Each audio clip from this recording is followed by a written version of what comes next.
What makes a Souls-like? Is it the length of its stamina meter? The difficulty of its bosses? Perhaps it's the depth of its despair. What can we truly say makes a game demand that you get good?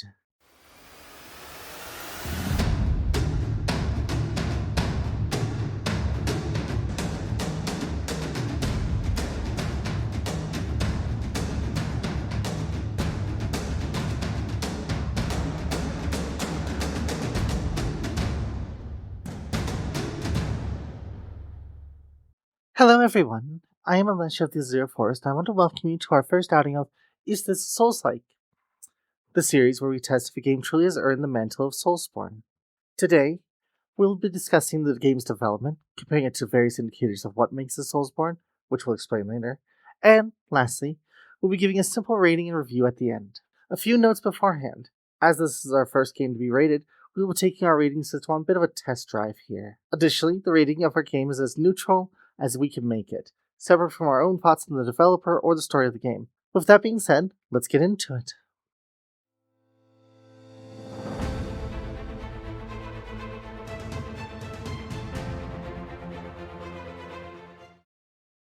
Today's topic is about the Lords of the Fallen 2023. Lords of the Fallen is a game created by CI Games via their subsidiary Hexworks. While Hexworks was initially spun up to create Lords of the Fallen 2023, CI Games has been in the industry since 2003, having created such games as Sniper Ghost Warrior series, the Terrorist Takedown series, and Redneck Kentucky and the Next Generation of Chickens. Lords of the Fallen 2023 is the second release of the Lords of the Fallen games, which operates as a spiritual successor to its initial 2014 launch. Most of the critical reviews of 2014 iteration stated that it was a rather unambitious Souls-like clone containing a Nordic paint job over the typical dark fantasy setting of the Dark Souls series. Kevin Van Ord summarized the game best as a Souls game for the meek and the uninitiated. The game failed to cross the threshold of 1 million copies sold by 2015, which was the benchmark set by CI Games. In 2023, CI Games determined the arena for a relaunch of the franchise had been set, with, in the words of the CEO, FromSoft abandoning the traditional Dark Souls formula for Elden Ring. Thusly, CI Games set out to make Dark Souls 4.5, with a familiar pacing and combat to the original Dark Souls and Bloodborne formula. Mechanically, Lords of the Fallen is an action role-playing game with a third-person perspective set in a fantasy mid-Dark Ages kingdom of Mornstadt. The world itself is divided betwixt a physical realm, called the Axiom, and a spiritual realm, called the Umbral, which the player will inhabit at different points in the gameplay. It possesses a post-launch added co-op multiplayer mode and a boss rush mode. In terms of pacing, an average player can beat Lords of the Fallen within 20 to 25 hours of focused gameplay, and grinding is largely unnecessary even at higher difficulties. The story of Lords of the Fallen centers on the ongoing conflict between Aureus, the god of light, law, and order, and Adir, the trapped god of fire, destruction, and chaos. Before the setting of the game, Adir was trapped by Aureus' clerics and held back by 5 great seals, which, now his worshippers, the Rogar, seek to unmake. In addition to these two divine enemies, there is a secret interloper in the primordial putrid mother, who seeks to consume all of existence from her umbral realm. The player character is randomly selected as the new chosen undead, Dark Crusader, by the Umbral Lamp, an artifact of the Umbral Mother which the clerics of Aureus use to create resurrecting champions. During the course of the game, the player will either reinforce or break the seals of Aureus, and either banish or free Adir, both ending with mixed results. An additional third ending involves working for the Putrid Mother, which has equally negative results.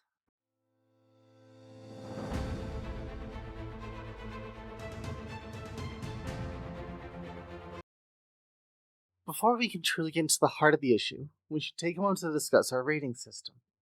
While the individual weights of each marker vary by importance, it is divided along 2 axes, mechanics and themes. The reason for this is simply, I don't believe that a Souls-like can be boiled down to simply a mechanical or thematic set of values. The intermixing of the two is what creates the unique flavor of a Souls-like. With the categories out of the way, let's go over scores.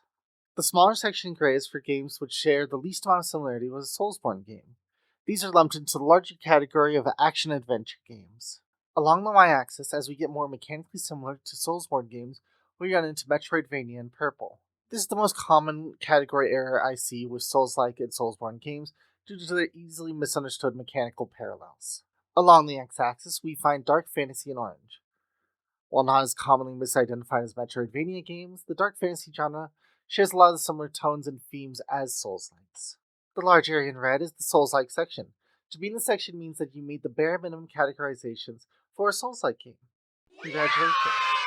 The further into this section you are, the more Souls-like you are.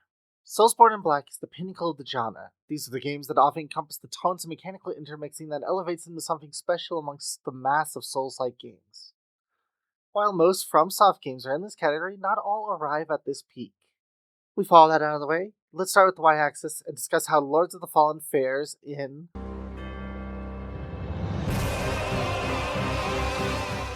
First up, we have currency as experience. One of the pillar mechanics of a Souls-like game, an enemy will drop a currency in-game that is spent by the player either by leveling up their internal stats or by purchasing resources to enhance survival. The duality of this choice is one of the major reasons Souls-like games can feel so harrowing, as purchasing diminishes the player's option. In Lords of the Fallen, enemies drop vigor, and there are numerous skull items that can also be found invested with vigor.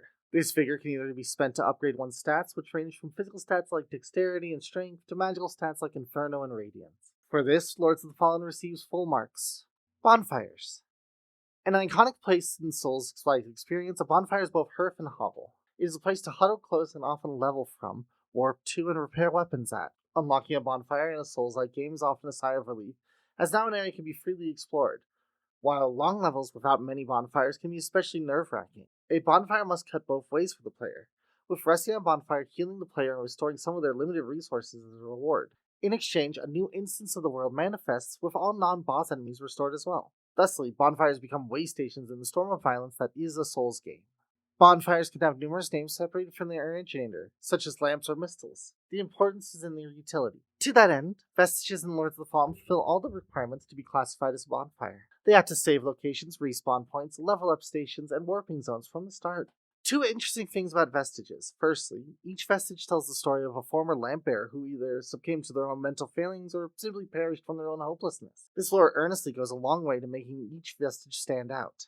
Secondly, Lords of the Fallen allows the creation of mini vestiges from a seed which can be planted at a specific location. This is an amazing addition to the concept of bonfires, which make choices even more harrowing without punishing the player for not having a perfectly planned route. This is a segment where Lords of the Fallen not only hits the marks but excels at. I hope to see other Souls-like take up the idea of mini vestiges in the future. Death runs. A staple of the genre, death runs occur when a player is slain. The player then drops their wallet of souls on the ground and must go recover them. Performing a death run can be an amazingly nail-biting experience, especially in Souls-like games where the enemy monster who slew you picks up your souls. While sometimes limit items can make the runs easier by ensuring you don't lose souls on death, these items never protect more than a single run. Lead bears and Lords of the Fallen are allowed 2 deaths in a run, the first shunting them into the danger-filled umbral, where they become nastier the longer they remain in it. This is the infamous little death the French speak about, by the way. The second death, however, results in the vigor being dropped. Oddly enough, even amongst diehard fans, it's unclear why an enemy might pick up one's vigor or not, leading to some confusion during a recovery run. But despite the confusion as to why or when an enemy steals your vigor, to include bosses by the way, Lords of the Fallen clears the hurdle for death runs as well. Animation priority combat. In a Souls-like, attacker actions are made on cue called the animation priority. What this means is if one makes an attack or drinks from a flask, one must complete the entire animation of drinking from said flask or attack before they can cue another action like dodging. This is one of the key mechanics that allows for the dichotomy of heavy attacks with high damage and long animations versus light attacks with light damage, short animation. Traditionally, in a Souls-like, enemies are held to the same restrictions, which ties into other mechanics. Lords of the Fallen does have lumbering slow attacks, which naturally do require the completion in their animation before one can cue another action. However, enemies seemingly have the ability to cancel out of their attacks on a whim, or simply to double queue actions. It is due to this that Lords of the Fallen does lose some points in this section. Stat-based weapons. Souls-likes often restrict one's weapon choice by stat requirement. This, in essence, encourages players to build their stats around certain weapon types. In a good Souls-like, a powerful, unique weapon will require a high stat investment. Most weapons in Lords of the Fallen do possess some stat requirements to wield said weapon. These stat requirements range from mild to extreme in investments, although not always based on the power of the weapon or its uniqueness. Lords of the Fallen, however, does make an absolutely foolish decision to tie a physical stat to a spiritual stat in terms of synergy. So, the majority of Inferno weapons require dexterity, and Radiant weapons require strength, although the reverse is not true. There are some exceptions, but they're all extremely uncommon late in game. This choice leads to correct builds existing, since the player must choose to either forsake a physical stat for their spiritual choice or forsake spiritual options entirely to focus on balanced physical stats. There's also the rare forsaking of physical for Umbral builds, which balance Inferno and Radiance together. Normally, Lords of the Fallen would receive full points in this category. The linking of stats, however, gives the impression of someone who read the assignment and followed it to the letter, but not to the intent. There's a clear misunderstanding of why Souls-likes have stat requirements, and thus, Lords of the Fallen loses points here. Stamina-based combat. One of the last core mechanics with Souls-like, stamina is a resource which nearly every action makes use of. Often, stamina is linked to a stat, which does little else but increase stamina, creating a troubling decision for the player between a small increase in stamina or more health, defense, or damage. In Lords of the Fallen, all actions do require stamina, except for magic, which uses mana.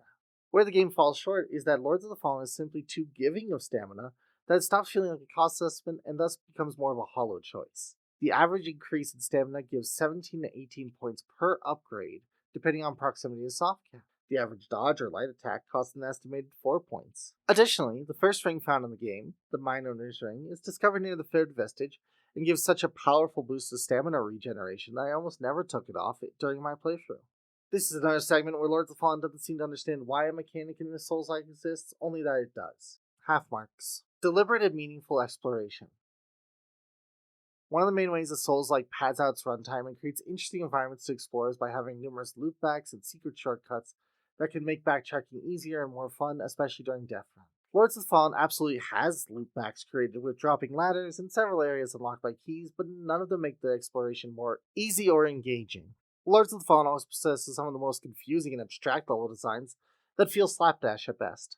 The continuing story of Lords of the Fallen developers not understanding why a mechanic exists, but simply that Souls-like has that mechanic, continues, and once more, they gain half points for it. Hub areas. A central point of one's journey is Souls-like, the beating heart that you will return to again and again and again. The majority of Souls-likes have hub areas which most exploration can be launched from, and act as a central gathering point for interesting NPCs, which is a separate mechanic mentioned later. The best Souls-likes have hub areas that keep the player on track with what to do next. Skyrest Bridge should act as a major hub area for Lords of the Fallen, connecting several locations. It's unlocked after the first major boss in the game. While most NPCs do visit Skyrest Bridge, the majority of them will leave for parts unknown, off of triggers rarely foreshadowed. In addition, there's no real direction given to players outside of seeking to cleanse the 5 pillars or ruin them. Lords of the Fallen truly stumbles here, failing to create a compelling or memorable location to revisit. For this, they garner half points. Small advancements through runs. Throughout Souls-like games, the player should gain a sense of advancement either through shortcuts mentioned above, easier time with enemies, or simply by accomplishing side missions. Each run should feel like it accomplished something, even if it's just knowing where an ambush is.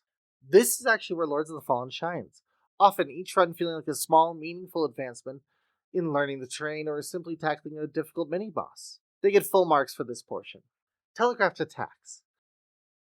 No attack in this Souls-like should be truly a surprise. Part of the nerve-wracking combat is seeing the death blow long before it connects. That simple exhaled shit before you're ragdolled. Now, ambushes can still happen, but they should feel like they're the result of laxness on the player's part. A prime example is the first barrel trap encountered in Dark Souls 1. The player, if they're paying attention, will turn the corner, see the barrel, or simply spot the warning signs up ahead and stop short. Even if the trap does activate, there are numerous ways for an attentive player to dodge it. Lords of the Fallen does have a mostly predictable attack patterns, with nearly every boss having an overt, telegraphed set of attacks. Unfortunately, most of the mooks and elite mooks have rapid, sudden, and, as mentioned before, cancelable attacks that are spammable much faster than any player. In the barrel test, Lords of the Fallen falls short, often having cheap single-time barrels which simply end a run once for a short trick from the developers. This does nothing but make the game look cheap and annoy the player. Lords of the Fallen's legacy of not understanding why a mechanic exists rears its ugly head once more after such a good showing, garnering it reduced points. Boss weapons. Simply enough, a boss weapon is a direct reward for the player for defeating a difficult enemy. These weapons are usually empowered in a unique way or possess an unusual damage type, often resulting in hunting down side bosses for more than just their souls. Strangely enough, Lords of the Fallen rarely allows one to receive a boss weapon. Instead of the usual action of using a boss soul dropped by the boss for either creating a new weapon, upgrading something, or simply consuming it for approximately half the souls the boss dropped on its initial defeat, Lords of the Fallen gives us remembrances. Remembrances allow for a player to unlock either a powerful weapon, armor, or spell tied to a select few bosses, but costing an entirely separate currency than souls on top of the remembrance itself. This is a truly awful way for Lords of the Fallen to do boss weapons, which has only soured on me over time. Half points, although many of the weapons do look sick. Upgradable weapons. Upgrading a weapon is one of the classic methods of increasing a player's power outside of straight stat improvement. It usually requires a rare resource for each tier of the upgrade. Often the scarcity of these upgrade materials at the high tier results in the player choosing one or two weapons to fully upgrade in accordance with their preferred build. Lords of the Fallen doesn't deviate from the standard formula here, which gets them full points. While there are other mechanical hallmarks for Souls-likes, these are the only ones applicable to Lords of the Fallen, and thus, with that said, it's time to face down.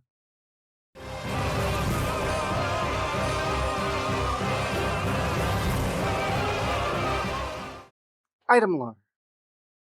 A classic staple of the Dark Souls series and Souls-likes writ large, the world is fleshed out by these item lores, given depth that players often are unlikely to directly experience due to the nature of when a Souls-like takes place. There are whole amazing YouTube channels dedicated to deciphering their lore, and entire books being sold on it. Lords of the Fallen immediately costs itself points by committing a cardinal sin that negates the very purpose of item lore, locking it behind an arbitrary restriction, in this case stats.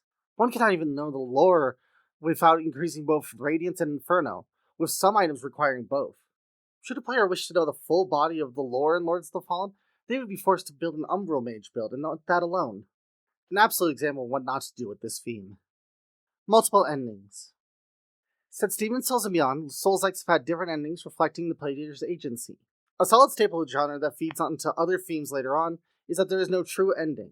The fire will eventually be rekindled, if not by you, then by someone else, and, in turn, it will eventually be snuffed out by a refusing player. This is, to paraphrase the man himself, absolute experience. Lords of the Fallen may have the single laziest ending known to man. Each ends with a short, semi-disconnected cutscene before fading to a black screen with several lines of text describing the actual consequences of the ending. In addition, as a personal annoyance, each ending has a heroic class unlocked by accomplishing it. This has the makings of a good idea until you realize that this means starting over from the base game. Due to this, Lords of the Fallen misses the mark, receiving less than half points. Never skip out on your ending. Cost of power/knowledge. A major theme of Souls-likes is that overwhelming power or excessive knowledge often comes at the cost of one's sanity and soul. The iconic Quelaag and the Witches of Izalith from Dark Souls 1 embody this best. However, so too does Simon Manus of Lies of P. This theme does appear in Lords of the Fallen, with several characters gaining overwhelming power at the cost of their sanity and soul, but this seems to have a reversed cause and effect. Going mad actually grants you power. This dichotomy is best shown with Judge Cleric and Harrower Delva. Sadly, there's very little punch that comes with these sacrifices, and Lords of the Fallen only skates by with some points. Melancholic atmosphere. To focus on the positives for once, Lords of the Fallen has this in spades, and can be discussed as a positive example of this theme, actually. The overwhelming dread and dour disposition the world is in makes the Lampbearer feel like they're always on their back foot during the whole journey. Even when the environment is blessed with vibrant colors and sunlight, there's a hollowing mournfulness in the world state, which is only enforced more by the Umbral. Lord of the Fallen does this theme pretty well, actually. Full points. Non-expository dialogue. Most, if not all, NPCs in a Souls-like offer cryptic, unhelpful statements about their goals and purpose. Even the most direct characters can often be deceptive or straight up have their information wrong. These characters are vital to communicating to the player the world state. Lords of the Fallen characters rarely tell you anything useful. That's true, but it's never really painted in the shades of deception or being wrong. Rather, it comes off as completely inane statements about themselves. Even when an NPC is attempting to be deceptive, it's obvious to anyone with eyes, such as with Andreas of Ebb. Alas, this cost Lords of the Fallen some points in this segment. Story told for the environment. The environment of a Souls-like has to do much of the heavy lifting, along with atmosphere and item lores to create a well-rounded out, but empty world. The set pieces and segments of the world inform the player about what the world used to be like and how far it's fallen, especially if there's a world state change during the course of the game. The environment of Lords of the Fallen is both omnipresent and extremely lacking. It hints at fascinating things that never come to fruition, and thusly looks much like a novice writer adding grandiloquent words to puff up her script. For this, Lords of the Fallen loses some points. Cost of ambition. In most Souls-likes, direct greed and ambition are often treated as cardinal sins that the universe itself will come to punish. Greedy creatures like Pinwheel rarely come out ahead, or without being horrifically mutated or cursed. Even the gods are not without punishment for this, such as Gwyn, the Witches of Izalith, and Nito. Sometimes in Lords of the Fallen, reaching beyond oneself greedily is indeed punished, as with Andreas of Ebb's storyline mentioned before. But then in the Blacksmith storyline, nothing comes of her avarice and ambition. This can actually be found in multiple other NPC storylines, to include the mercenary Kukur Jin and Demaros the Marked. Due to this, Lords of the Fallen only gets a few points. Great color palette. It was once said that to make a Souls-like, one must dip their setting in greys and blues. A weaker theme to be sure, but still not untrue and not undeserving of some points. Often, a grey color palette is used to mark a significant art direction, giving Yharnam its distinct gothic feel and the majority of Lies of P's Crad its industrial edge. Yes, some parts of Lords of the Fallen are indeed drenched from head to toe in greys and blues, especially if one's counting the Umbral, which is always a murky blue color palette. However, Lords of the Fallen lacks a significant amount of art direction to pull it together and often strays without much reason. Due to these factors, another thematic segment goes by without full points. Rescuable NPCs. One of the major staples of the Souls-like series. While they may not be extremely helpful and might be frustrating to decipher, a Souls-like NPC is memorable and someone you want to help. These storylines can create multiple repeat runs and often become ascendant amongst fans. Nearly every story, however, ends tragically, or with them coming up short in some way. But I mean, it's the journey, not the end, right? In this, Lords of the Fallen ends strong with this theme. A resounding success. Several of your characters do end up as vendors and repeat summons you can forge a bond with. My personal favorite was Winterberry's story, which was both wholesome and cute. Full marks for Lords of the Fallen. These are the sum total of themes that apply to Lords of the Fallen. There are more points to be earned in this category, however, Lords of the Fallen doesn't meet their requirements.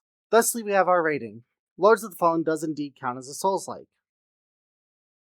While it ekes by on themes, it does earn an overwhelmingly functional Souls-like in mechanics.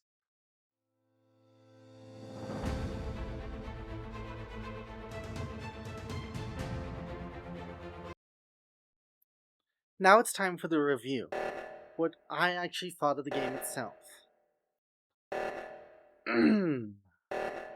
I fucking hate this game. Oh my god. Jesus fucking Christ. Are you kidding me? Oh, it's the most boring, asinine fucking game I've ever played in my life. And I've played games like Lion King for the SNES and fucking the first version of League of Legends.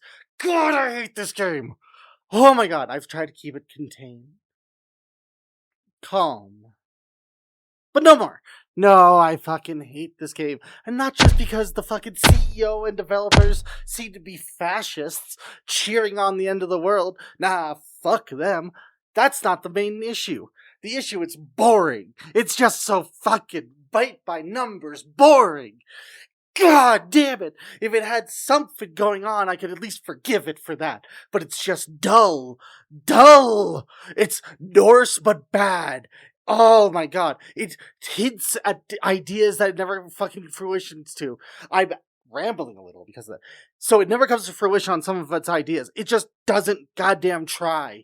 It just gives up and gives you one of the most lame-ass endings I've ever seen in my life. Mass Effect 3 deserves an apology from all of you if you like Lords of the fucking Fallen. God damn it. So yeah, I'd say a 5 out of 10 is warranted.